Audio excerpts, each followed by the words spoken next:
కోటీశ్వర్లు మీకు చెప్పిన ఒక పెద్ద రహస్యం ఏంటంటే వారి దగ్గర డబ్బున్నా కూడా అప్పు చేస్తూ ఉంటారు. ఎందుకు అలా చేస్తారో ఒక చిన్న ఎగ్జాంపుల్ ద్వారా తెలుసుకుందాం. ఇల్లు కొనడం కోసం మీరు ఒక 50 లక్షల రూపాయలు రెడీ చేసి పెట్టుకున్నారు.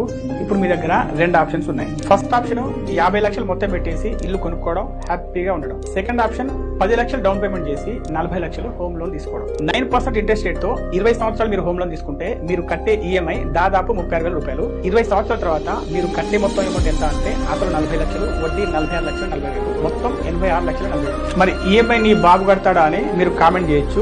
అదేలా కట్టాలంటే మీ దగ్గర 40 లక్షల రూపాయలు ఉన్నాయి కదా, దాన్ని మీరు ఇండెక్స్ ఫండ్ లో SWP లో ఇన్వెస్ట్ చేయండి. నెల 36,000 దాంట్లో నుంచి డ్రా చేస్తుండండి. దాంతో మీరు ఈఎంఐ కట్టుకోండి. ఇక ఆ ఫండ్ లో మీకు తక్కువ 12% రిటర్న్స్ వచ్చినా కూడా 20 సంవత్సరాల తర్వాత మీరు విత్డ్రా చేసిన 86 లక్షల 40,000 నుండి మీరు పెట్టుబడి పెట్టిన 40 లక్షలు తీసేసినా కూడా మీకు చివరికి 57 లక్షల 80,000 దాకా మిగులుతున్నాయి. డబ్బు ఉన్నా కూడా అప్పు చేసి స్మార్ట్ గా ఇన్వెస్ట్ చేస్తే వచ్చే లాభం ఇలాగే ఉంటుంది.